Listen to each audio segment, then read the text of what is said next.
Lulusot ang may atraso. Ang video po na ito ay kuha mismo sa silid-tulugan ng mag-asawa.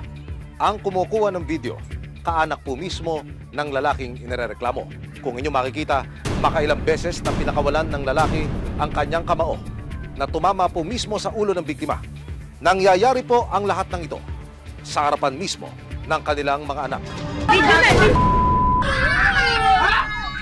Kinaumagahan, pinadala ni Karen ang video sa isang kamag-anak sa probinsya para magsumbong.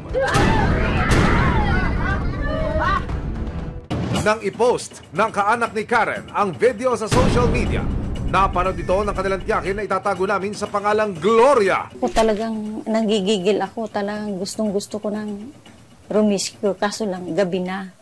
Sa pag-asang madampot agad si Eddie, tumawag sa Magalang Municipal Police Station ang kapatid ni Karen. Tumawag po sa amin regarding po na yung kapatid po niya ay sinasakdan daw po ng live-in partner niya po. Tinawagan po namin yung police doon sa area po na yon para po i-verify kung ano pong nangyayari po talaga. Para mas malinawan sa nangyari, nakipag-ugnayan ng mga pulis sa barangay kung saan nila inimbitahan sina Eddie, Karen at kanilang mga anak. After po nun, nakipag-coordinate po sila sa barangay po at naisama naman po nila yung suspect dun sa kwento po ng victim po. Meron po silang madalasan na hindi pagkakasunduan po. Wala na po siyang balak i-pursue po yung criminal case against po dun sa live-in partner po niya. Ano po ang nag-udyok sa inyo para ho iatras na lang yung demanda? Para lang po sa mga anak namin.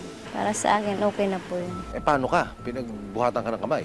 Naano ko naman po sa kanya na nagbago naman po siya. Kahit na ayaw magsampa ng kaso ni Karen, pinapunta pa rin siya ng mga pulis at ng barangay sa police station para formal na magpa-blatter at isalaysay ang nangyaring panggugulpi sa kanya ni Eddie. Pagkakuha po ng mga details kung saan pong mga parte ng katawan po siya nasaktan, pinapa-assist po namin papunta po sa hospital. Meron po siyang evident na physical abuse po talaga. Nagkaroon din sila ng kasunduan sa barangay na sa oras na maulit ang pananakit ni Eddie, kusa na raw aalis si Karen sa kanilang takanan kasama ang kanilang mga anak. Nagkasuratan po doon na hindi na po niya uulitin yun. Ginawa niya. Dito na umalma ang kanyang tiyakin na si Aling Gloria. Dahil namayapa na ang ina ni Karen at nasa Mindanao naman ang kanyang ama, si Aling Gloria na ang pinakamalapit na kaanak ni Karen sa Pampanga. Kaya naman hindi raw siya nagdalawang isip na manghibasok at protektahan ang pamangkin. Sabi ng mga kapatid, sunod-sunuran siya sa asawa niya. Kung bubugbugin siya. April 12, sinamahan ng resibo si Aling Gloria para dumulog sa barangay San Isidro, Magalang, Pampanga. Pakay niya, makaharap ang pamangkin at si Eddie na gumulpi sa kanya at subukang kumbinsingin si Karen na sumama na sa kanya pa Mindanao. Ilang saglit pa, dumating na ang dalawa. Hindi napigilan ni Aling Gloria na maawa sa kalagayan ng pamangkin. Naawa ako kasi payat na payat. Nung nakita ko yung lalaki, Diyos ko po, parang gusto ko nang bugbugin.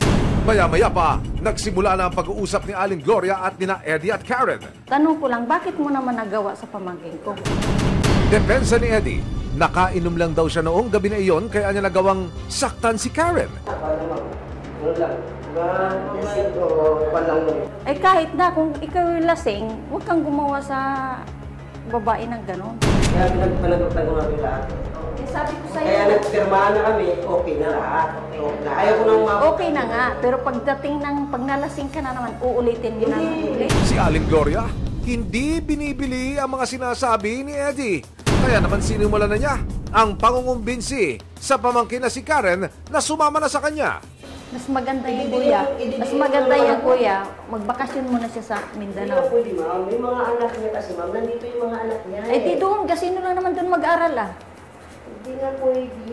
Anong hindi pwede? Hindi nga pwede. Okay kami. Wala kaming... Siya pa rin may karapatan. Anak niya yun.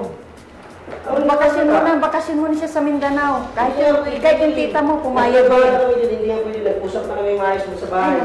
Eddie, pagsalitain mo naman si Karen. Eh, uuwi daw siya eh. Bakasyon lang. Bakasyon lang siya. Tatanungin mo yung mga anak mo. Babalik naman ako Ay, sa'yo. hindi pwede. Babalik naman. Sinisira mo na yung pamilya natin. Babalik. Nang hindi magtagumpay si Aling Gloria sa nais mangyari na pagkupkop sa pamangkin at mga apo, nagkaroon ang bagong kasunduan sa pagitan ni Eddie at Karen. Dito, nakasaad na mag-iipon muna si Karen ng pamasahe at babayaran muna niya ang mga atraso o utang sa kanilang lugar bago siya makipag-cool off kay Eddie. Nauwi na lang po sana ako sa Mindanao pero napagdesisyonan po namin na ayusin na lang po para hindi na po masira yung pamilya namin. Oho, ano po napagkasunduan? Hindi na po siya uulit, hindi na po siya manakit ulit. Oho. Hindi na po siya inom. Okay ho sa inyo yun? Opo. Para masiguro ang kapakanan ni Karen, inanyayakan siya ng resibo na makipag-usap sa isang espesyalista nang magabayan siya at mabigyan ng payo. Ano yung mga bagay na nasasabi niya sa'yo? Minsan meron pong halong pagmamura. Lagi nating tatandaan na kapag sa mga ganitong sitwasyon, uunahin natin yung sarili natin. Yung mga anak niyo hindi naman nasasaktan. Nasasaktan rin sila pag yung magtatalo kami. Nadadamay sila. Opo. So isa din yun sa kailangan natin i-consider, hindi lang yung sarili mo. Dahil isa ka na ding ina, isa sa responsibilidad mo rin na dalhin yung mga anak nyo sa safety. Okay?